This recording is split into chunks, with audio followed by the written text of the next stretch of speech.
नमस्कार दोस्तों, स्वागत है आपका हमारे चैनल में। आज के इस वीडियो में हम बात करेंगे राजस्थान कला एवं संस्कृति कंप्लीट, जो भी राजस्थान एवं कला के अंतर्गत आते हैं उन सभी टॉपिक्स के बारे में हम वीडियो में डिस्कस करेंगे। मैं 2 पार्ट बनाऊंगी, पार्ट ए और पार्ट बी, जिसमें आपको मैं कंप्लीट कला एवं संस्कृति के टॉपिक करवाऊंगी। उसके बाद में एक भी टॉपिक आपको बाहर से पढ़ने की ज़रूरत नहीं पड़ेगी और इस तरह से मैं आपको याद करवाऊंगी कि आपको आसानी से याद हो जाएगा।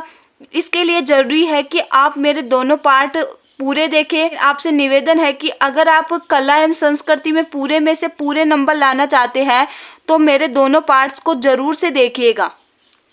मैं इस तरह से सिंपल भाषा में आपको समझाऊंगी जिससे आपका रिवीजन भी हो जाएगा अगर आप पढ़े हुए हैं तो। अगर आप नहीं पढ़े हुए हैं या फिर फर्स्ट टाइम है आपका जीके का, तो आप इनको एक बार इस क्लास को आप देख लोगे। उसके बाद में आपको जब आप बुक से पढ़ोगे तो आपका यहाँ पे 70% कंप्लीट हो जाएगा, फिर बाद में आपको 30% वहाँ पढ़ना पड़ेगा, ठीक है।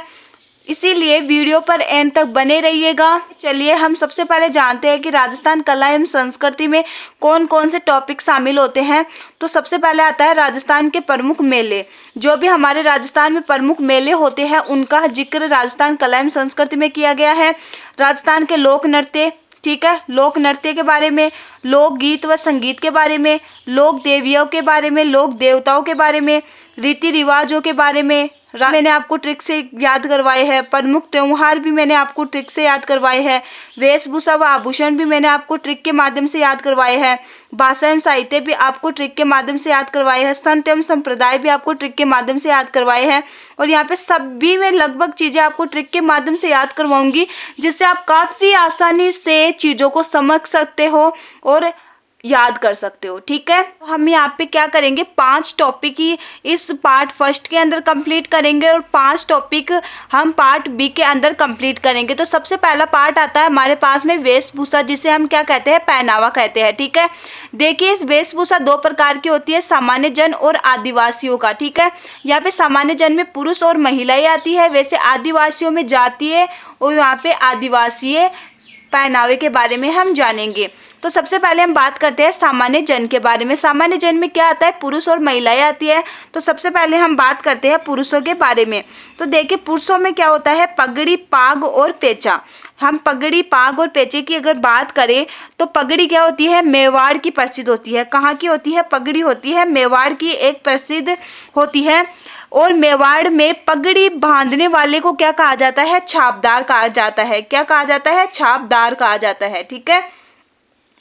वही अगर हम बात करें मेवाड़ की पगड़ियों के प्रकार, तो प्रकारों में आता है कि उदयशाही आती है, अमरशाही आती है, अर्शीशाही आती है, भीमशाही आती है, स्वरूपशाही आती है, ठीक है। स्वरूपशाही एक सिक्के का प्रकार भी होता है जो मेवाड़ क्षेत्र में प्रचलित होता है, ठीक है। सबसे पहले हम जानते हैं कि विवाह के अवसर पर कौन सी पगड़ियाँ पहनी जाती है, वो जानते हैं। तो विवाह के अवसर पर कौन सी पहनी जाती है, वो पहनी जाती है हमारे मोटड़ा। क्या पहनी जाती है, मोटड़ा, ठीक है। ये पगड़ियों के प्रकार है जो अलग अलग त्योहारों पर अलग अलग प्रकार की पहनी जाती है। दशहरे पर कौन सी पहनी जाती है, मदिल। कौन सी पहनी जाती है, मदिल। वही हम बात करें श्रावणी तीज पर लहरिया, श्रावणी तीज पर लहरिया पगड़ी हम पहनेंगे, ठीक है। वही हम बात करें होली पर, तो होली पर कौन सी होगी, फूल बत्ती की छपाई वाली पगड़ी पहनी जाती है। कौन सी, फूल बत्ती की छपाई वाली क्या पहनी जाती है, पगड़ी पहनी जाती है। वही हम बात करें आखा तीज पर कौन सी पहनी जाती है, तो आखा तीज पर पहनी जाती है केसरिया, केसरिया पगड़ी पहनी जाती है, ठीक है। काफ़ी इंपॉर्टेंट है, एग्जाम में डायरेक्ट आता है आपके पास में क्वेश्चन की विवाह के अवसर पर कौन सी पगड़ी पहनी जाती है, तो मोटड़ा। दशहरे के अवसर पर कौन सी पगड़ी पहनी जाती है, मदिल। श्रावणी तीज पर कौन सी पगड़ी पहनी जाती है, लहरिया। होली के अवसर पर फूल बत्ती वाली छपाई वाली पगड़ी पहनी जाती है और आखा तीज पर केसरिया। देखिए पगड़ी को संरक्षण मुगल बादशाह अकबर ने दिया था। जयपुर में खूंटेदार व झाड़साई पगड़ी प्रसिद्ध है।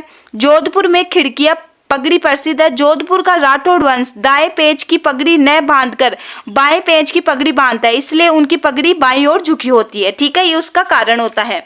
वही अगर हम बात करें कि विश्व की सबसे बड़ी पगड़ी बागोर की हवेली में स्थित है, कहाँ स्थित है, बागौर की हवेली के अंदर विश्व की सबसे बड़ी पगड़ी स्थित है। बागौर की हवेली के अंदर, जो कहाँ स्थित है? उदयपुर में स्थित है। इन्हें पगड़ियों का संग्रहालय भी कहा जाता है। पगड़ी को मान, मर्यादा व प्रतिष्ठान का सूचक माना जाता है। देखिए, एक राजस्थानी आदमी के लिए उसकी आन बान शान, उसकी इज्जत मर्यादा सब कुछ उसकी पगड़ी होती है। अब हम बात करते हैं कि पगड़ी को सजाने वाले आभूषण के बारे में। तो देखिए, पगड़ी को सजाने वाले आभूषण की अगर हम बात करें तो सबसे पहला आता है हमारे पास में तूरा, कलंगी, छोगा, सिर पे चंद्रमा, इमली, बालाबंदी, दुगदड़ी, पछेबड़ा, लटकन, कलंगी। इस तरह से पगड़ी को सजाने वाले आभूषण आते हैं। ठीक है, वाले आभूषण कौन कौन से हैं? मेरे साथ बोलिए। तूरा, कलंगी, लटकन, पछेबड़ी, दुगदड़ी, छोगा, सिर पे चंद्रमा, इमली, बालाबंदी। ठीक है, यहाँ पे देखिए साफा। तो साफा क्या होता है कि जोधपुर का क्या है, ये प्रसिद्ध होता है, जिसमें क्या होता है लहरिया व चुनरी साफा विशेष होता है। ठीक है, वही हम बात करते हैं अंगरख की बुगतरी व अचकन क्या होता है। तो ये क्या होता है? पुरुषों द्वारा धड़ पर पहने जाने वाला क्या होता है? वस्त्र होता है। धड़ पर पहने जाने वाले वस्त्र को अंगरख की बुगतरी या अचकन कहते हैं। वही हम बात करें चुगा या फिर चोगा क्या होता है, तो क्या होता है? अंगरखी पर पहने वाला रेशमी वस्त्र होता है। क्या होता है? रेशमी वस्त्र होता है। अंगरखी पर पहने जाने वाला रेशमी वस्त्र को हम क्या कहते हैं? चुगा या फिर चोगा कहते हैं। वही अगर हम बात करें पटका की, तो पटका क्या होता है कि कमरबंद, सिंपल भाषा में कहे तो कमरबंद को हम पटका कहते हैं, जिसमें क्या करते हैं? हम तलवार वगैरह, कटार वगैरह रखने के लिए काम में लेते हैं। वही हम बात करें जामा की, तो जामा क्या होता है कि कंधे से घुटने तक लंबा वस्त्र, क्या? कंधे से घुटने तक लंबा वस्त्र क्या कहलाता है? जामा कहलाता है। वही हम बात करें ब्रीचेस या ब्रिजिस क्या होता है, तो ये क्या होता है कि कमर से घुटने तक तो क्या होता है? अत्यंत ढीला होता है। वही घुटने से पंजे तक क्या होता है? अत्यंत तंग, मतलब कि यहाँ पे टाइट होता है। ठीक है, मतलब जैसे कि उस टाइम पे हम ब्रिचेस टाइप की जो नहीं पहनते हैं क्या, उस टाइप से होता है कि ये कमर से घुटनों तक तो क्या होता है? अत्यंत ढीला होता है, और घुटने से पाँव तक क्या होता है? अत्यंत टाइट होता है।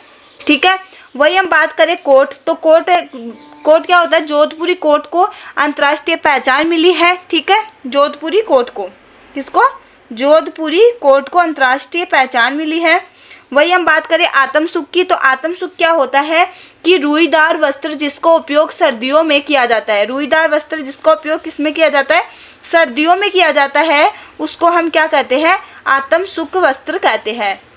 घुंगी क्या होती है? घुंगी क्या होती है कि इस वस्त्र का उपयोग सर्दियों व बरसात में किया जाता है। सर्दियों व बरसात में किए जाने वस्त्र का क्या नाम है?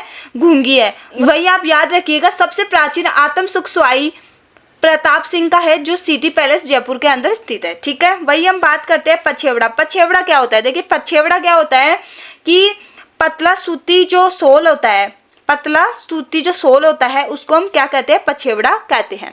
आई होप आपको समझ में आ गया होगा। देखिए, एक बार फिर से रिपीट कर लेते हैं। साफा क्या होता है? साफा होता है जोधपुर का एक प्रसिद्ध होता है, जिसमें क्या होता है? लहरिया व चुनरी साफा विशेष होता है। देखिए, अंगरखी बुगतरी अचकन क्या होता है? ये होता है पुरुषों द्वारा धड़ पर पहने जाने वाला वस्त्र होता है, जिसे अंगरखी बुगतरी व अचकन कहते हैं। चुगा या चोगा क्या होता है? ये क्या होता है? अंगरखी पर पहने जाने वाला वस्त्र होता है। ठीक है, रेशमी वस्त्र होता है। पटका क्या होता है? पटका होता है कमरबंद, जो कटार व तलवार रखने के काम में आता है। जामा क्या होता है? जामा क्या होता है कि कंधे से घुटने तक लंबा वस्त्र क्या कहलाता है? जामा कहलाता है।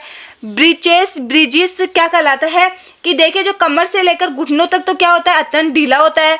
वही अब घुटनों से पंजे तक क्या होता है? अत्यंत तंग होता है, तो उसे ब्रीचेस या ब्रिजिस कहते हैं। नाम में अटपटा है तो आप वस्त्र से उसे आसानी से याद रख सकते हो। कोट क्या है? जोधपुरी कोट होता है, जो अंतर्राष्ट्रीय पहचान मिल चुकी है उसको। आत्मसुख क्या होता है कि रुईदार वस्त्र जिसका उपयोग सर्दी में पहनने के लिए किया जाता है। और सबसे प्राचीन आत्मसुख सुआई प्रताप सिंह का है, जो सिटी पैलेस जयपुर के अंदर स्थित है। ठीक है, घुंगी की अगर बात करूं तो बरसात के मौसम में पहने जाने वाला वस्त्र क्या कहलाता है? घुंगी कहलाता है।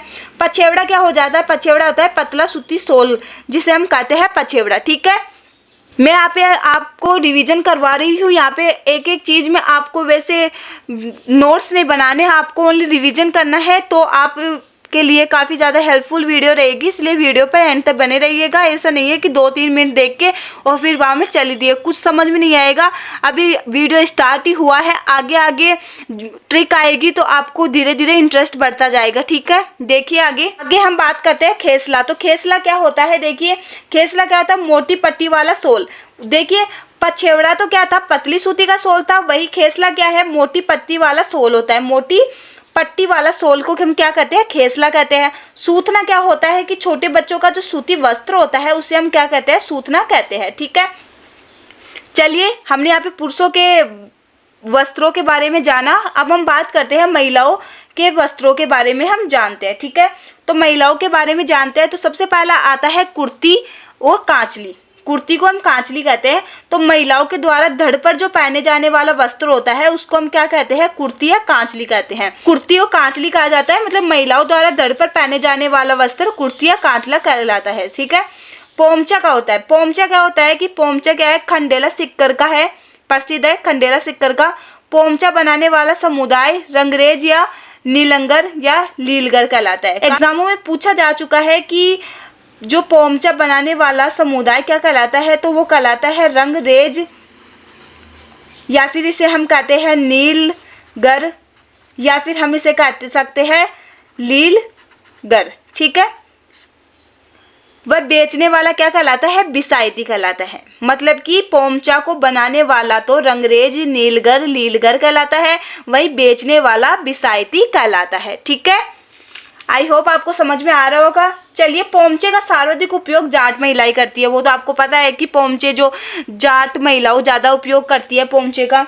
देख, इस वस्त्र का उपयोग बच्चे के सूरज पूजन या आँखें पूज में किया जाता है। जब सूरज पूजन होता है, हम आगे पढ़ेंगे क्या होता है सूरज पूजन, आँखें पूजन।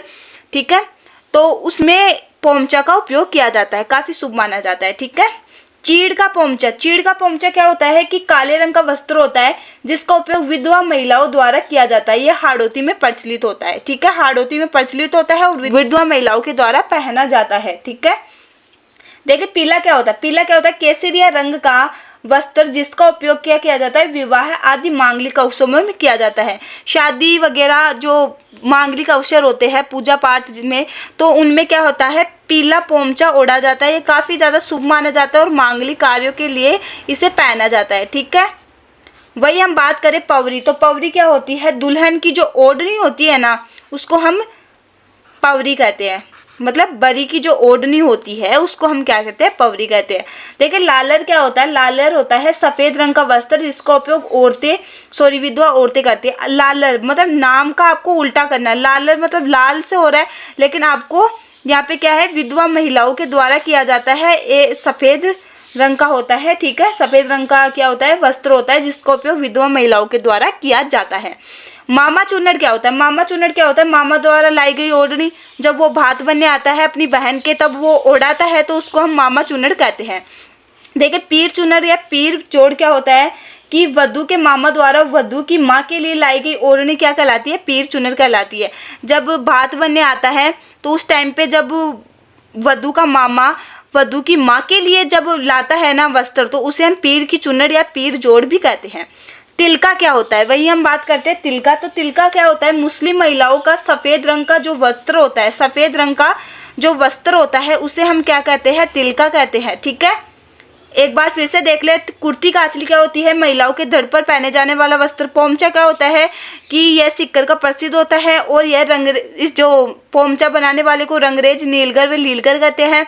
वही अगर हम बात करें कि चीड़ का पोमचा क्या होता है, तो चीड़ का पोमचा क्या होता है कि यह देखिए काले रंग का वस्त्र होता है जिसका उपयोग विधवा महिलाओं करती है। यह हाड़ौती का प्रसिद्ध होता है। पीले की बात करें तो पीला किसका, मांगलिक कार्यों में उपयोग होता है और केसरिया रंग का वस्त्र होता है। ठीक है, पवरी क्या होती है, दुल्हन की जो ओढ़नी होती है वो पवरी कहलाती है। लालर क्या होता है कि सफ़ेद रंग का वस्त्र जिसका उपयोग विधवा महिलाएं करती है। मामा चुन्नट क्या होती है कि मामा द्वारा लाई गई ओढ़नी को हम मामा चुन्नट कहते हैं। पीर चुन्नट या पीर जोड़ क्या होता है कि वधू के मामा द्वारा वधू की माँ के लिए लाई गई ओढ़नी क्या कहलाती है, पीर चुन्नट या पीर जोड़ कहलाती है। तिलका क्या कहलाता है कि जो मुस्लिम महिलाओं द्वारा सफ़ेद रंग का जो बुर्का पहना जाता है उसे हम तिलका कहते हैं। वही हम बात करें बुर्का की, तो बुर्का क्या होता है कि मुस्लिम महिलाओं के द्वारा काले रंग का जो वस्त्र पहना जाता है तो उसको हम कहते हैं बुर्का। ठीक है, देखिए इन दोनों में डिफरेंस याद रखिएगा। तिलका किसे कहते हैं? तिलका कहते हैं मुस्लिम महिलाओं द्वारा सफेद रंग का वस्त्र, और बुर्का कहते हैं काले रंग का वस्त्र। ठीक है, वही हम बात करते हैं भील जाति के वस्त्रों के बारे में। तो सबसे पहले आता है भील जाति के, जाति विशेष में भी वस्त्र पहने जाते हैं, जैसे पोत्या। तो पोत्या क्या होते हैं कि भील जाति के पुरुषों के द्वारा सिर पर बांधा जाने वाला सफेद कपड़ा, सिर पर बांधे जाने वाले सफेद कपड़े को हम पोत्या कहते हैं। फालू क्या होता है कि भील पुरुषों द्वारा कमर पर बांधा गया कपड़ा क्या कहलाता है? फालू कहलाता है। कमर पर बांधा गया कपड़ा क्या कहलाता है? फालू कहलाता है। खोयतू क्या होता है? खोयतू होता है कि भील पुरुषों द्वारा कमर पर बांधी गई लंगोटी, क्या? लंगोटी।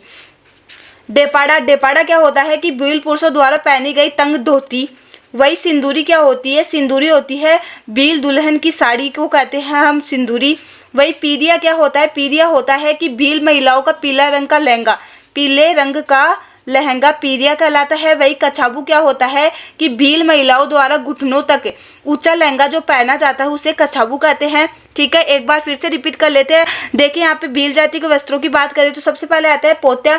तो पोत्या क्या होता है कि भील जाति के पुरुषों द्वारा सिर पर बांधा गया सफेद कपड़ा क्या कहलाता है? पोत्या कहलाता है। फालू क्या होता है कि भील पुरुषों द्वारा कमर पर बांधा जाने वाला जो वस्त्र होता है उसे हम फालू कहते हैं। खोयतू क्या होता है? यहाँ पे भील पुरुषों द्वारा कमर पर बांधी गई लंगोटी को हम कहते हैं खोयतू। डेपाड़ा क्या होता है कि भील पुरुषों द्वारा पहनी गई तंग धोती को सिंदूरी क्या होती है? भील दुल्हन की साड़ी को हम सिंदूरी कहते हैं। पीरिया कहलाते हैं भील महिलाओं का पीला रंग का लहंगा। कछाबू क्या कहलाता है? भील महिलाओं द्वारा घुटनों तक ऊंचा लहंगा होता है उसे हम कछाबू कहते हैं। सहरिया जाति के वस्त्रों की बात करें तो खपटा, पंछा और सलूका होता है। तो खपटा क्या होता है कि सहरिया पुरुषों द्वारा सिर पर बांधे जाने वाला जो वस्त्र होता है उसे खपटा कहते हैं। पंछा क्या होता है? पंछा होता है कि सहरिया पुरुषों की धोती होती है। वही हम बात करें सलूका की तो सहरिया जाति के स्त्री पुरुषों के कमीज को हम क्या कहते हैं? सलूका कहते हैं। एक बार फिर से देख ले, खपटा क्या होते हैं कि सहरिया पुरुषों द्वारा सिर पर बांधा गया कपड़ा। पंछा क्या होता है? सहरिया पुरुषों की धोती। वही सलूका की बात करें तो सहरिया जाति के स्त्री पुरुषों के कमीजों को हम सलूका कहते हैं। ठीक है, आगे हम बात करते हैं गरासिया जाति के वस्त्रों के बारे में। तो यहाँ पे आता है जुल्की। तो जुल्की क्या होता है? गरासिया जाति के स्त्री पुरुषों का क्या होता है? कमीज होता है। क्या होता है? कमीज होता है। गरासिया जाति के स्त्री और पुरुषों का कमीजों को हम क्या कहते हैं? जुल्की कहते हैं। ठीक है, चलिए अब बात करते हैं कथोड़ी जाति के वस्त्रों के बारे में। तो देखिए यहाँ पे सबसे पहले आते हैं फड़का। तो फड़का क्या होता है कि कथोड़ी जाति की महिलाएं मराठी अंदाज में जो साड़ी पहनती है ना उसे हम फड़का कहते हैं। मराठी अंदाज में जो साड़ी पहनी जाती है उसे हम कहते हैं फड़का कहते हैं। ठीक है, अब हम बात करते हैं आदिवासियों के वस्त्रों के बारे में। तो सबसे पहले आता है नानंद्रा या फिर नानंद्रे। ठीक है, नानंद्रा या फिर नानंद्रे। तो देखिए यहाँ पे सबसे पहले आता है नानंदा या फिर नानंद्रे। क्या होता है? ये क्या होता है? आदिवासियों का सबसे पुराना पहनावा होता है। यह एक लहंगा होता है। ठीक है, यह एक क्या होता है? लहंगा होता है। ठीक है, भीलवाड़ा क्षेत्र में प्रसिद्ध इसकी प्रिंट छपा विधि से की जाती है। किससे? ढप्पा विधि से यहाँ पे इसकी छपाई की जाती है नानंदा या फिर नानंदे वस्त्र की। ठीक है, कटकी, सांवली, पावली भात की ओढ़नी। तो ये क्या होती है कि आदिवासियों में कुंवारी जो लड़की द्वारा ओढ़ी जाने वाली जो ओढ़नी होती है उसे कटकी, सांवली या फिर पावली भात की ओढ़नी कहते हैं। कुंवारी जो लड़कियां जो ओढ़नी ओढ़ती है उसको हम कटकी या फिर सांवली कहते हैं। ठीक है, वही हम बात करें लुगड़ा की। तो लुगड़ा क्या होता है? आदिवासी स्त्रियों की ओढ़नी। ठीक है, ये तो क्या है? कुंवारी लड़कियां ओढ़ रही थी। इससे क्या है? जो विवाहित महिलाएं होती है। जामबाई क्या होता है कि जामबाई होता है आदिवासी स्त्रियों की साड़ी को हम जामबाई कहते हैं। रेनसाई क्या होता है? रेनसाई होता है कि आदिवासी स्त्रियों की लहंगे को हम रेनसाई कहते हैं। तारा भात की ओढ़नी काफ़ी इंपॉर्टेंट है। ये तारा भात की ओढ़नी से जवार या केरी भात की ओढ़नी भी कहते हैं। यह महिलाओं की ओढ़नी होती है। भील महिलाओं का मुख्य वस्त्र तारा भात की ओढ़नी होती है। हमेशा याद रखिएगा, भील महिलाओं की जो इम्पोर्टेंट क्या होती है? ओढ़नी होती है, तारा भात की ओढ़नी होती है। ठीक है, यह आदिवासी महिलाओं का पीले रंग कौन सा होता है? पीला होता है। कौन सा होता है? पीला रंग होता है। ठीक है, तो हमारा ये कंप्लीट हुआ। जो इम्पोर्टेंट थे वस्त्र उनके बारे में हम आज के इस वीडियो में जान लिए हैं। चलिए एक बार फिर से देख लेते हैं। यहाँ पे हमने बात की गरासिया जाति के वस्त्रों के बारे में। तो सबसे पहले आता है जुल्की। तो जुल्की के बारे में अगर हम बात करें तो बात आते हैं गरासिया जाति के स्त्री पुरुषों के द्वारा पहने जाने वाली कमीज को झुलकी कहते हैं। खथोड़ी जाति के वस्त्रों की बात करें तो आता है फड़का। फड़का क्या होता है? खथोड़ी जाति की महिलाएं जो मराठी अंदाज में क्या साड़ी पहनती है उसको हम कहते हैं फड़का। आदिवासियों के वस्त्रों की बात करें तो नानंदा या फिर नानंदी क्या होती है कि आदिवासियों का सबसे पुराना पहनावा होता है। यह एक लहंगा होता है और यह भीलवाड़ा क्षेत्र में प्रसिद्ध, इसकी प्रिंट डप्पा विधि से की जाती है। कटकी, सावली, पावली बात की ओढ़नी क्या होती है कि जो कुंवारी लड़कियां जो ओढ़नी ओढ़ती है उसको हम कटकी, सावली, पावली कहते हैं। लुगड़ा, जो विवाहित महिलाएं जो ओढ़नी ओढ़ती है उसको लुगड़ा कहते हैं। जामबाई क्या होता है? जामबाई होती है कि आदिवासी महिलाओं द्वारा पहनी गई साड़ी। रेनसाई क्या होती है? आदिवासी महिलाओं द्वारा पहना गया लहंगा। ताराबाद की ओढ़नी क्या होती है कि यह भील महिलाओं का सबसे प्रिय वस्त्र ताराबाद की ओढ़नी होती है। और आदिवासी महिलाओं का प्रिय रंग कौन सा होता है? पीला होता है। काफी एग्जाम में पूछा जा चुका है कि आदिवासी महिलाओं का जो प्रिय रंग कौन सा होता है? तो पीला होता है। ठीक है, तो ये चैप्टर हमारा कंप्लीट हुआ। चलिए हमारे नेक्स्ट चैप्टर की ओर चलते हैं। तो देखिए सबसे पहले हम बात करते हैं आभूषण की। हमारा दूसरा चैप्टर स्टार्ट हुआ है। पहला हमने बात की राजस्थान के पहनावों के बारे में, उसके बाद में हम बात करते हैं आभूषण के बारे में। ये मैं आपको ट्रिक के माध्यम से याद करवाऊंगी, इसलिए वीडियो पर एंड तक बने रहिएगा। ठीक है, आभूषण है तो आभूषण क्या होता है कि राजस्थान में सबसे ज्यादा चांदी के आभूषण पहने जाते हैं। किसके पहने जाते हैं? चांदी के आभूषण पहने जाते हैं। ठीक है, यह एक साज श्रृंगार होता है महिलाओं का। ठीक है, यही हम बात करते हैं। आभूषण दो प्रकार के होते हैं, पुरुषों के आभूषण और महिलाओं के आभूषण। सबसे पहले हम बात करते हैं पुरुषों के आभूषण के बारे में। तो देखिए पुरुषों के आभूषण की अगर बात करें तो सबसे पहले आता है सिर के आभूषण के बारे में बात करते हैं। सिर से लेकर पैर तक हम जानेंगे। तो सबसे पहले आता है सिर के आभूषण के बारे में। तो तुरा है, कलंगी है, लटकन है, पछेबड़ी है, दुगदुड़ी है, छोगा है, चंद्रमा है, इमली है, बालाबंदी है, सिरपेंच है और मुकुट है। ये सभी क्या होता है? पगड़ी पर सजाने वाले आभूषण होते हैं, जो मैंने आपको पीछे बताए थे और 2 बार याद करवाए थे। आई होप आपको याद भी हो चुके होंगे।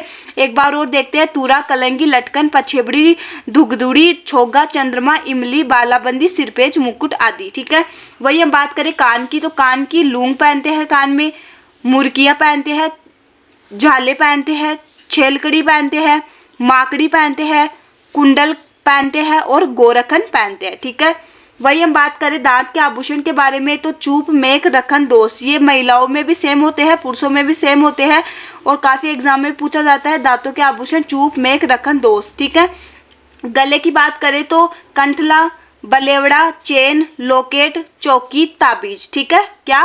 कंठला, बलेवड़ा, चेन, लोकेट, चौकी, ताबीज आदि। भुजा की अगर बात करें तो भुजा में बाजूबंद या फिर भुजबंद। ठीक है, वही कलाई की बात करें तो ब्रेसलेट, कड़ा और घड़ी। अंगुली की बात करें तो अंगुली में क्या आ जाएगा? अंगूठी, बीठी और मूंदड़ी। ठीक है, वही हम बात करें कमर के, कमर में आ जाएगा कंदोरा और पैर में आ जाएगा कड़ा। ठीक है, इस तरह से पुरुषों के आभूषण यहाँ पे कंप्लीट हुए। ठीक है, सर से लेकर हमने यहाँ पे पैर तक देख लिए हैं। अगर आप इसे 1-2 बार याद करोगे तो इजीली याद हो जाएंगे। मेरा इस वीडियो में मकसद है आपको सभी जो राजस्थान आर्ट एवं कल्चर का रिवीजन करवाना। ठीक है, हमारा अगला टॉपिक आता है राजस्थान के आभूषण। एक आभूषण नारी के लिए उसका श्रृंगार का एक साधन होता है। हम चलिए स्टेप बाय स्टेप सभी आभूषण के बारे में जानते हैं, वो भी ट्रिक के साथ में। तो यहाँ पे देखिए, सी से यहाँ पे सीसफुल आ जाएगा, से यहाँ पे शेरो आ जाएगा, में से यहाँ पे मेमंद आ जाएगा और सकल से यहाँ पे सांकली आभूषण आ जाएगा। यहाँ पे हमने देश से क्या आ जाएगा? दामिनी आ जाएगा। वही टेडी से क्या आ जाएगा? यहाँ पे टीका या टीकड़ा। क्या? टीका या फिर टीकड़ा। वही हम बात करते हैं बियर से। तो बियर से क्या आ जाएगा? बोरा या फिर बोला। ठीक है, दोनों का नाम एक ही है, कंफ्यूजिंग मत होइएगा। वही हम आ जाएगा मांग से क्या आ जाएगा? मांग या फिर सुरमांग। वही रही से क्या आ जाएगा? रही से आ जाएगा रखड़ी। ठीक है, तो इस ट्रिक से देखे सभी क्या हो गए, जो सिर के आभूषण है वो आपके कंप्लीट हो गए। सिर से आ जाए सीसफुल, से आ जाएगा शेरो, में से मेमन, से सांकली, दे से क्या आ जाएगा? दामिनी, टेडी से आ जाएगा टीका टीकड़ा, बी से आ जाएगा बोला या फिर बोर, मांग से आ जाएगा मांग, र से आ जाएगा रखड़ी। ठीक है, वही हम नेक्स्ट की बात करते हैं कान के आभूषण के बारे में। तो आपको ट्रिक याद रखनी है, सॉफ्ट है बीजेपी के कान का टोकन। क्या? सॉफ्ट है बीजेपी के कान का टोकन। तो इसे कैसे याद रखेंगे आप? तो इसके थ्रू देखिए, जैसे एस से हो जाएगा यहाँ पे सुरलिया। क्या हो जाएगा? सुरलिया हो जाएगा। ओ से क्या हो जाएगा? यहाँ पे ओगनिया हो जाएगा। क्या हो जाएगा? ओगनिया हो जाएगा। वही यहाँ पे ऐप से क्या हो जाएगा, मोर फवर हो जाएगा। क्या हो जाएगा, मोर फवर हो जाएगा। वही टी से क्या हो जाएगा, टी से आ जाएगा टोडो, टोटो या फिर टोटी, ठीक है। वही आ जाएगा बी से क्या हो जाएगा, बी से यहाँ पे बारेट आ जाएगा। क्या, बारेट, बाली आ जाएगा। और जे से क्या हो जाएगा, यहाँ पे झाले हो जाएंगे, ठीक है, झाले या फिर झुमके, ठीक है। पी से क्या हो जाएंगे, यहाँ पे पीपल, पन्ना, पत्ती। क्या, पीपल, पन्ना, पत्ती। वही आ जाएगा का से क्या हो जाएगा, का से आ जाएगा करण फूल। क्या हो जाएगा, करण फूल। वही टो से क्या आ जाएगा, टोक से आ जाएगा टोपस, जो कान में पहने जाते हैं। न से आ जाएगा नेवरी। तो इस तरह से सभी जो इम्पोर्टेंट कान के आभूषण है वो आप ट्रिक के माध्यम से काफ़ी आसानी तरह से इसे याद रख सकते हो। सुरलिया, ओ से ओगनिया, एफ से मोर फवर, टी से टोडी या फिर बी से यहाँ पे बोला या फिर बाली, जे से आ जाएगा झाले या झुमके, पी से आ जाएगा पीपल पन्ना, और यहाँ पे का से आ जाएगा करण फूल, टो से आ जाएगा टोपस, न से आ जाएगा नेवरी, ठीक है। आई होप आपको ट्रिक समझ में आ रही होंगी। अगर आप इस वीडियो को 1-2 बार देखोगे तो आपका जो ये राजस्थान आर्ट कल्चर का टॉपिक हमेशा के लिए ख़त्म हो जाएगा, ठीक है। चलिए आगे बढ़ते हैं। तो आगे आता है हमारा नाक का। नाक के आभूषण के बारे में जानते हैं। तो आपको ट्रिक याद रखनी है, चुपचाप बस में लटक वरना नाक काट लूंगा। क्या, चुपचाप बस में लटक वरना नाक काट लूंगा। तो इसको हम कैसे याद रखेंगे, चू से आ जाएगा यहाँ पे चुन्नी और चोप, चुन्नी, और यहाँ पे आ जाएगा चाप से क्या आ जाएगा, चोप। बे से क्या आ जाएगा यहाँ पे, बेसरी या फिर बेसर। लटकन से आ जाएगा लटकन, है ना। वैसे व से आ जाएगा यहाँ पे वारी, और ये यहाँ पे न से आ जाएगा नथ। क्या आ जाएगा, नथ आ जाएगा। वही ना से क्या आ जाएगा, नखफूल आ जाएगा। क्या हो जाएगा, नखफूल आ जाएगा। वही का से आ जाएगा काटा आ जाएगा, और दूंगा से आ जाएगा लूंग, लूंग आ जाएगी, ठीक है। यहाँ पे देखिए, चुपचाप बस में लटक वरना नाक काट लूंगा। तो यहाँ पे देखिए, चू से क्या आ जाएगा, चुन्नी, चाप से क्या आ जाएगा, चोप, बस से क्या आ जाएगा, बेसरी या फिर बेसर, लटक से क्या आ जाएगा, लटकन, ठीक है। वारी, वरना से आ जाएगा वारी नथ, ना से आ जाएगा नथ, ना से आ जाएगा नथफूल, काट से आ जाएगा काटा, लूंगा से आ जाएगा लूंग, ठीक है। अब हम बात करते हैं दांत के आभूषण के बारे में। तो मैंने आपको बताया जैसे पुरुषों के होते हैं वैसे ही महिलाओं के आभूषण सेम होते हैं दांतों के। तो चूप, मेक, रखन, दोष। क्या, चूप, मेक, रखन, दोष दांत के आभूषण होते हैं, ठीक है। चलिए आगे बढ़ते हैं। तो आगे आता है हमारे गले के आभूषण। तो गले के आभूषण को हम ट्रिक के माध्यम से कैसे याद रखेंगे, तुम पांचों बाजार की गलियों से होकर जाना व चुपके से सारा माल तुला कर लाना। क्या, तुम पांचों बाजार की गलियों से होकर जाना व चुपके से सारा माल तुला कर लाना।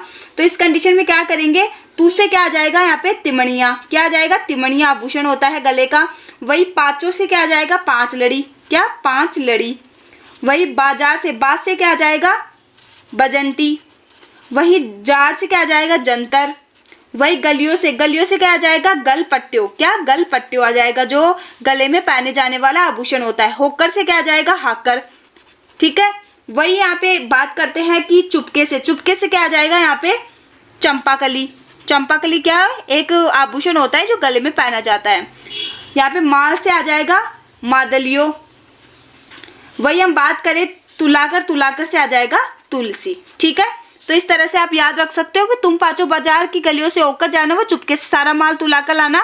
तो यहाँ पे तू से तिमणी आ जाएगा, पांच से पांचों से पांच लड़ी आ जाएगा, बाजार से बजंटी आ जाएगा, जार से जंतर आ जाएगा, ग से गलपट्टियो आ जाएगा, होकर से हाकर आ जाएगा, चुपके से चापाकली हो जाएगा, माल से मादली हो जाएगा, तुलाकर से तुलसी हो जाएगा, ठीक है। कुछ इस तरह से आप याद रख सकते हो, ठीक है। चलिए आगे बढ़ते हैं। तो हम बात करते हैं भुजा के आभूषण के बारे में। तो भुजा के आभूषण के लिए कौन सी ट्रिक है कि बाजू तक हार पहन अनु बेटा क्योंकि औरतें होती है टेढ़ी। क्या, बाजू तक हार पहन अनु बेटा क्योंकि औरतें होती है टेढ़ी। तो यहाँ पे क्या निकल के आएंगे आभूषण, देखिए बाज से क्या आ जाएगा यहाँ पे, बाजूबंद या फिर भुजबंद, ठीक है। तक से क्या आ जाएगा, तकिया या फिर इसे हम तकमा भी कहते हैं, ठीक है, कंफ्यूजिंग मत होइएगा। हार से क्या होगा, हार पान होगा। अनु से क्या निकलेगा, अड़त, ठीक है। बेटा से क्या होगा, बट्टा, और यहाँ पे टेढ़ी से आ जाएगा टड्डा व नवरत्न। क्या, टड्डा व नवरत्न। तो ये हमारे भुजा के आभूषण कंप्लीट हुए। क्या, बा से आ जाएगा भुजबंद, त से आ जाएगा तकिया, हा से आ जाएगा हारपान, ऐ से आ जाएगा अणत, ब से आ जाएगा बट्टा और यहाँ पे आ जाएगा टेडी से आ जाएगा टड्डा व नवरत्न। ठीक है, अब हम बात करते हैं हाथ की कलाई के आभूषणों के बारे में। तो देखिए, हाथ की कलाई के आभूषण की बात करें तो यहाँ पे आता है काकी बनड़ी के हाथ क्यों फूले जरा पूछे। क्या, काकी बनड़ी के हाथ क्यों फूले जरा पूछे। तो यहाँ पे देखिए, का से आ जाएगा कंगन, क्या आ जाएगा, का से आ जाएगा कंगन, यहाँ पे बनड़ी से ब से आ जाएगा बंगड़ी, जो हाथ की कलाई में पहनी जाने वाली चूड़ियाँ होती हैं। हाथ से क्या आ जाएगा, हथफूल। ठीक है, वहीं यहाँ पे जरा से क्या आ जाएगा, गजरा, गजरा भी तो पहना जाता है हाथों की कलाइयों में। पूछिए से आ जाएगा पूछिया, क्या आ जाएगा, पूछिया। ठीक है, तो इस तरह से हमारे हाथ की कलाई के आभूषण कंप्लीट हुए। इनके अलावा भी बहुत होते हैं, लेकिन ज़्यादातर एग्जाम में यही पूछे जाते हैं, वो मैं आपको करा रही हूँ। बाकी आभूषण तो देखिए बहुत सारे होते हैं।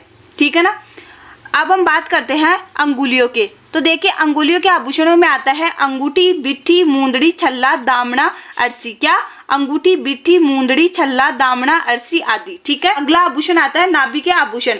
तो देखिए, नाभि के आभूषण में एक ही आभूषण होता है बम्बी, जो नाभि के नीचे की तरफ पहना जाता है। ठीक है, ठीक है, यहाँ पे आ जाएगा बम्बी।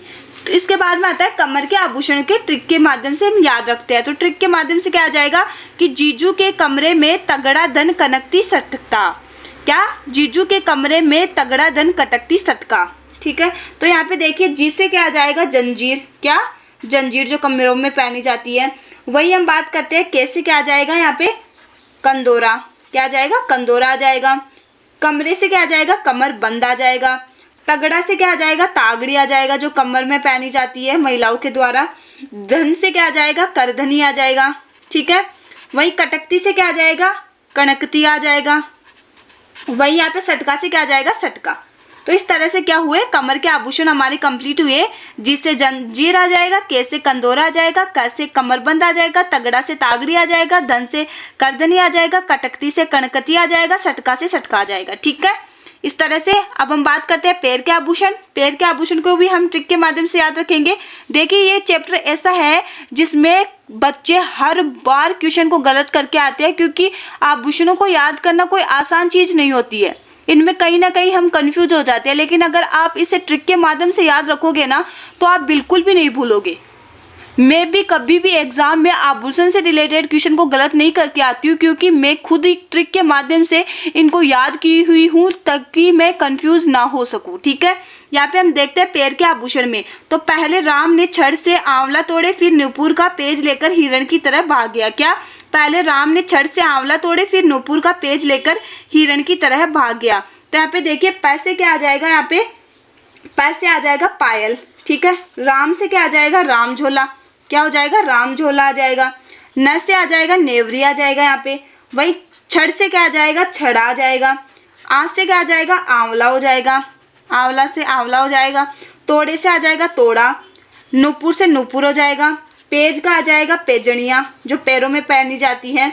वही हम बात करें हिरण से, हिरण से आ जाएगा हिरनामेन, और इसको ही हम कहते हैं हीरा नामी।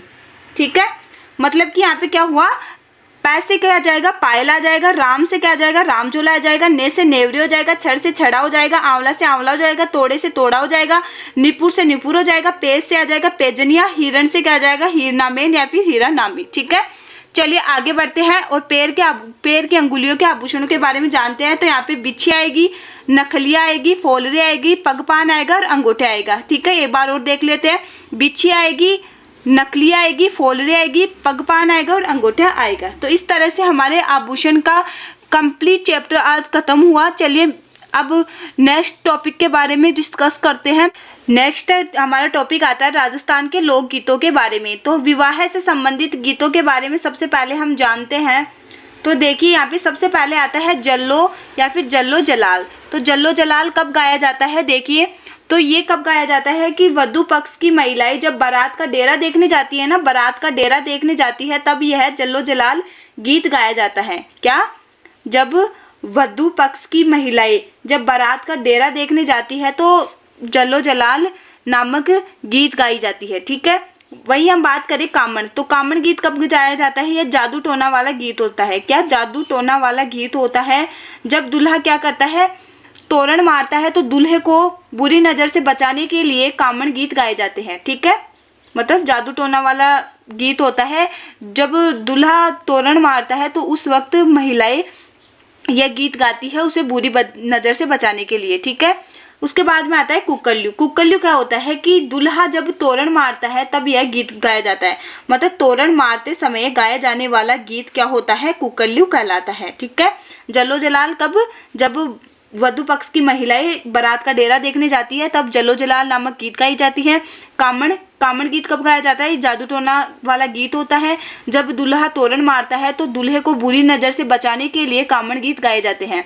कुक्कल्यू क्या होता है? कुक्कल्यू क्या होता है कि जब दूल्हा तोरण मारता है तो उस वक्त क्या होते हैं, महिलाएं द्वारा गाए जाने वाला गीत क्या कहलाता है? कुक्कल्यू कहलाता है।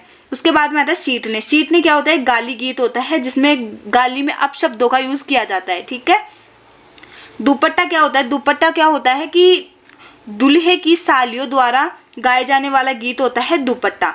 पन्नेत। पन्नेत क्या होता है? देखिए, पन्नेत क्या होता है कि विवाह में फेरों से संबंधित गीत। क्या? विवाह में फेरों से संबंधित गीत को हम पन्नेत कहते हैं। वही हम बात करें बन्ना बन्नी की, तो बन्ना बन्नी क्या होता है? विवाह से संबंधित गीत होते हैं जो मतलब बांध बैठ जाने के बाद में गाए जाते हैं। उसके बाद में आते हैं ओल्लू। तो ओल्लू क्या होता है? बेटी की विदाई के समय गाए जाने वाले गीत को हम क्या कहते हैं? ओल्लू कहते हैं। ठीक है, वह हम बात करें यहाँ पे कोयली। क्या? कोयली। तो कोयली क्या होती है? बेटी की विदाई के समय गाए जाने वाले गीत को हम कोयली कहते हैं। क्या कहते हैं? कोयली कहते हैं। बेटी की विदाई के समय गाए जाने वाले गीत को हम कोयली कहते हैं। ठीक है, तो यहाँ पे देखिए हम सबसे पहले हम बात करते हैं जलो जलाल गीत। क्या होता है कि जब वधु पक्ष की महिलाएं जब बारात का डेरा देखने जाती है तब जलो जलाल नामक गीत गाई जाती है। कामण क्या होता है कि जादू टोना वाला गीत होता है। दूल्हा जब तोरण मारता है तो दूल्हे को बुरी नजर से बचाने के लिए कामण गीत गाती है। कोकल्लू की बात करें तो दूल्हा जब तोरण मारता है तब यह गीत गाया जाता है। सीटने की बात करें तो एक गाली गीत होता है जिसमें गाली में अपशब्दों का यूज किया जाता है। ठीक है, दुपट्टा की बात करें तो दुपट्टा दूल्हे की सालियों द्वारा गाए जाने वाला गीत होता है। पन्नेत क्या होता है कि विवाह के फेरों से संबंधित गीत होता है। बन्ना बन्नी क्या होता है? बन्ना बन्नी होता है कि विवाह से संबंधित गीत होता है जो बांध बैठने के बाद से स्टार्ट किया जाता है। ओयलू। ओयलू क्या होता है? बेटी की विदाई के समय गाए जाने वाले गीत होते हैं। कोयलू भी क्या होते हैं? बेटी की विदाई से समय गाए जाने वाले गीत होते हैं। ठीक है, आई होप आपको समझ में आ गया होगा। तो यहाँ पे आता है पावना। तो पावना क्या होता है कि दामाद जब प्रथम बार ससुराल में आता है ना तब उसके स्वागत के लिए गाया जाता है गीत। पावना कब गाया जाता है कि जब दूल्हा क्या है विवाह के बाद में प्रथम बार अपने ससुराल में आता है तो उस वक्त महिलाओं द्वारा पावना गीत गाया जाता है। सेजा क्या होती है? सेजा क्या होती है? अच्छे वर की प्राप्ति के लिए जब लड़कियां क्या करती है? गीत गाती है तो उसको हम सेजा गीत कहते हैं। ठीक है, चिरमी क्या होता है? चिरमी होता है कि बेटी द्वारा ससुराल में भाई व पिता की प्रतीक्षा में गाया जाने वाला गीत को हम चिरमी कहते हैं। ठीक है, चिरमी क्या होता है कि चिरमी एक गीत भी तो होता है ना, विरह गीत, जिसमें बेटी क्या करती है ससुराल में भाई व पिता की प्रतीक्षा में गीत गाती है। ठीक है, तो उसको हम कहते हैं चिरमी गीत। भाई व पिता की प्रतीक्षा में जो उन्हें लेने के लिए जाते हैं पदफेरों की रस्म के लिए। ठीक है, उसके बाद में हम आगे बात करते हैं। आगे आता है हमारे पास में काजलियो। तो काजलियो क्या होती है कि यह भाभी द्वारा दूल्हे की आंखों में काजल लगाते समय गाया जाता है। जब दूल्हा क्या करता है, दुल्हन को बहाने चाहता है उसके घर पे, तब उसकी भाभी क्या करती है, उसकी आंखों में काजल डालते समय वहाँ की महिलाएं क्या करती है, ये गीत गाती है। ठीक है, उसके बाद में हम बात करते हैं फलसड़ा। तो फलसड़ा क्या होती है कि जब अतिथियों का तिलक लगाकर स्वागत करते हैं तो उस समय फलसड़ा गीत गाए जाते हैं। जब हमारे शादी होती है तो उस टाइम पे हमारे अतिथि आते हैं तो हम उनका स्वागत तिलक लगाकर करते हैं, तो उस समय फलसड़ा नामक गीत गाया जाता है। ठीक है, वीरा क्या होता है? वीरा होता है भाई के लिए, जब भाई भात बनने आता है ना अपनी बहन के, तब वीरा नामक गीत गाया जाता है। ठीक है, विनायक क्या होता है? विनायक की स्थापना के समय गाए जाने वाले गीत को हम विनायक गीत कहते हैं। ठीक है, अब हम बात करते हैं मृत्यु से संबंधित गीतों के बारे में। तो मृत्यु से संबंधित गीत कौन से होते हैं? मरसिया, हरजन और छेड़े। तो देखिए मरसिया क्या होता है? प्रसिद्ध व्यक्ति की मृत्यु हो जाती है तो मरसिया गाए जाते हैं। हरजन क्या होते हैं कि एक साधारण व्यक्ति की मृत्यु हो जाने पर हरजन गीत गाए जाते हैं, भक्ति गीत भी कहते हैं जिसे। मतलब कि दोनों में डिफरेंस आपको पता होना चाहिए। मर्सिया क्या होते हैं, जो प्रसिद्ध व्यक्ति अगर मर जाता है तो उस कंडीशन में कौन से गीत गाए जाते हैं, मर्सिया गीत गाए जाते हैं। और अगर एक सामान्य व्यक्ति मर जाता है तो उसमें भक्ति गीत गाए जाते हैं, जिसमें हरजन कहते हैं। छेड़े क्या होते हैं, नवजात शिशु की मृत्यु हो जाने पर छेड़े नामक गीत गाए जाते हैं। ठीक है। अन्य गीतों की अगर बात करें तो अन्य गीत आता है मुमल। तो देखिए मुमल कौन है, मुमल है जैसलमेर मारवाड़ की, जिसमें मुमल नायिका के श्रृंगार का वर्णन किया गया है। इसमें इसकी श्रृंगार का वर्णन किया गया है। देखिए मुमल लोधावना की राजकुमारी थी। किसकी थी, लोधावना, क्या लोधावना की राजकुमारी थी। महेंद्र अमरकोट का राजकुमार था। इसमें महेंद्र व मुमल की प्रेम कथा के बारे में बताया गया है। ठीक है। और इसमें ऊंट का नाम चीतल बताया गया है। देखिए मुमल के प्रसिद्ध नायक कौन थे, डाफुका थे। और मुमल व महेंद्र की प्रेम कथा की रचना किसने की थी, मीनाक्षी शर्मा ने की थी, मीनाक्षी स्वामी ने की थी। काफी एग्जाम में पूछा गया है कि मुमल व महेंद्र की प्रेम कथा की रचना किसने की थी, तो मीनाक्षी स्वामी ने की थी। ठीक है, याद रखिएगा। बात करें कि मुमल गद्य की रचना किसने की थी, तो लक्ष्मी कुमारी चुंडावत ने की थी। किसने की थी, लक्ष्मी कुमारी चुंडावत ने की थी। ठीक है, चलिए आगे बढ़ते हैं। तो आगे आता है हिंडो या फिर हिंडोलिया।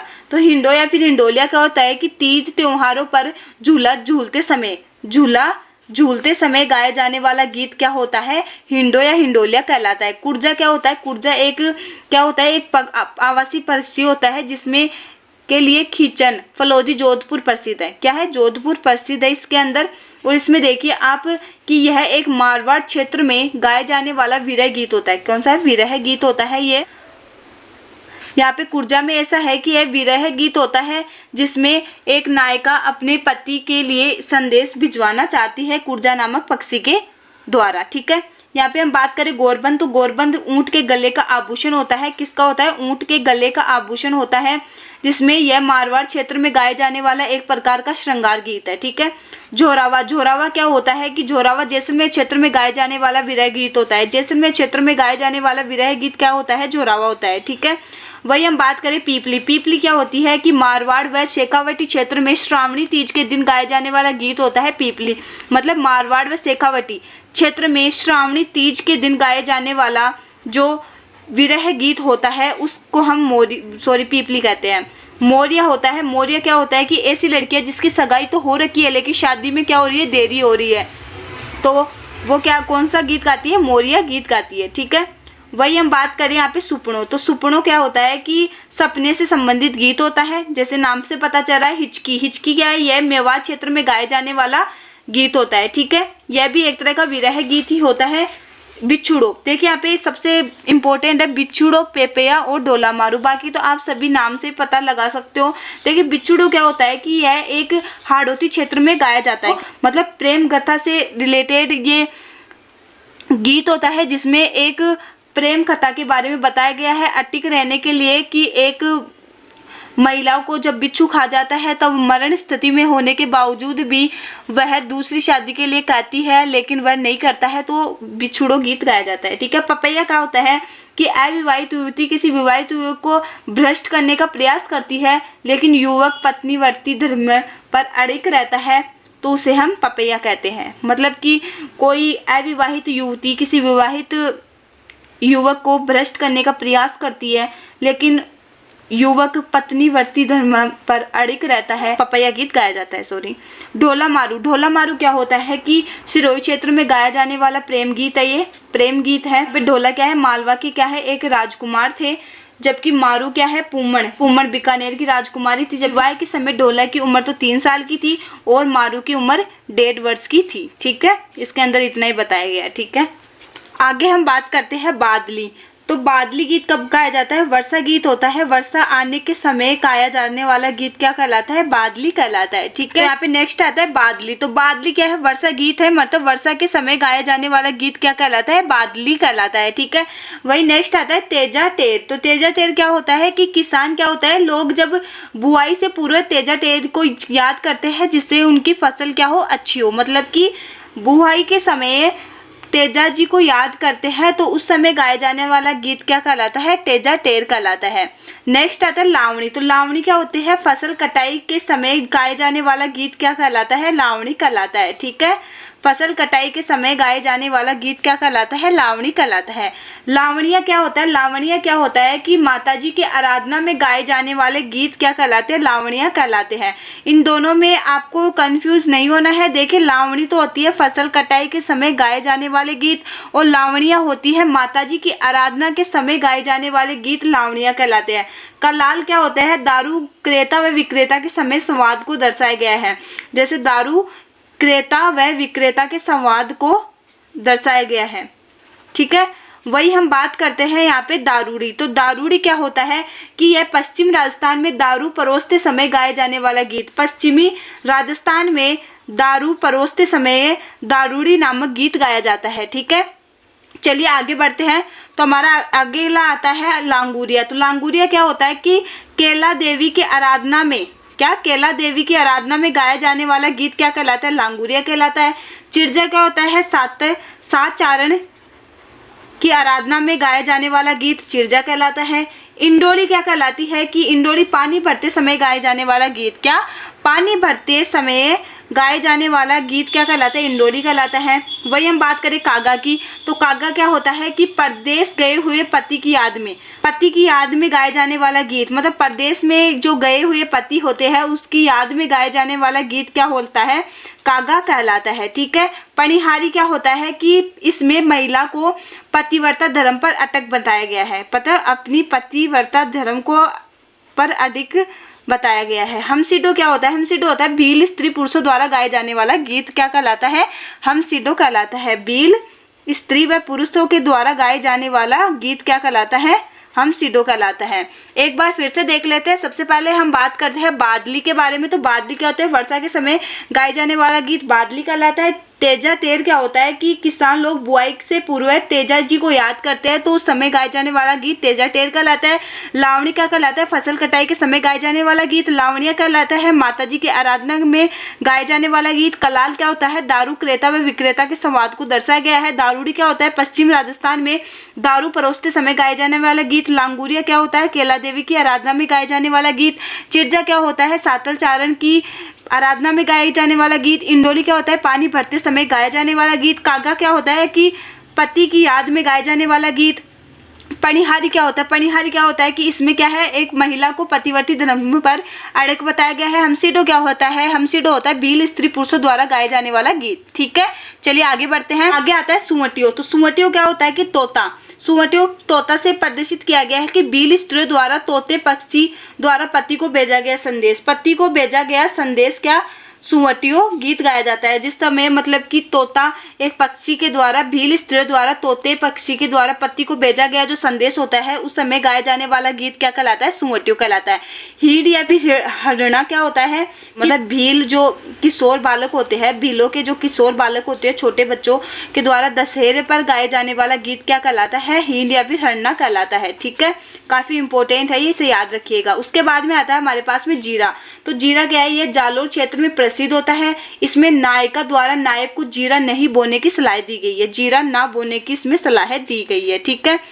चलिए आगे बढ़ते हैं। निम्बोली। तो निम्बोली क्या होता है कि नीम के वृक्ष के फल को संबोधित किया गया है। निम्बोली क्या होती है कि नीम पे जो फल लगते हैं जिसे हम निम्बोली कहते हैं उसको संबोधित किया गया है। यहाँ पे हम बात करते हैं केसरिया बालम। तो यह भी क्या है? एक तरह का राज्य गीत है, और यह क्या है? राजस्थान का रजवाड़ी विरह गीत है। इसे सर्वप्रथम मांगी द्वारा आर्यभट्ट द्वारा गाया गया था, लेकिन सर्वप्रथम मांड गायिका में अल्लाह जुलाई द्वारा गाया गया था, ठीक है। यहाँ पे देखिए, यहाँ पे कांगसियो क्या है? कांगसियो क्या है? यहाँ पे एक श्रृंगार गीत है। वही केसरिया बालम क्या है? यहाँ पे एक तरह विरह गीत है जिसमें राजस्थान का राज्य गीत भी कहते हैं। इसे मांड गायकी में सर्वप्रथम मांगीबाई आर्य द्वारा गाया गया था, लेकिन सर्वाधिक मांड गायकी में अल्लाह जिलाई बाई द्वारा गाया गया था। ये हमारा क्या है? राज्य का राज्य गीत है जिसे सर्वप्रथम मांगीबाई आर्य ने गाया था। तो यहाँ पे देखिए, आप कई बार आपने गाना भी सुना होगा केसरिया बालम। तो हमारा क्या है? ये राजस्थान का राज्य गीत है। होलर क्या होता है कि जन्म के संबंध में गाया जाने वाला गीत क्या कहलाता है? होलर कहलाता है। पहाड़ी क्षेत्र में गाए जाने वाले गीत देखिए, लालर बिछिया मोर पटेलिया। क्या? लालर बिछिया मोर पटेलिया। तो ये पहाड़ी क्षेत्र में गाए जाने वाले गीत होते हैं, ठीक है।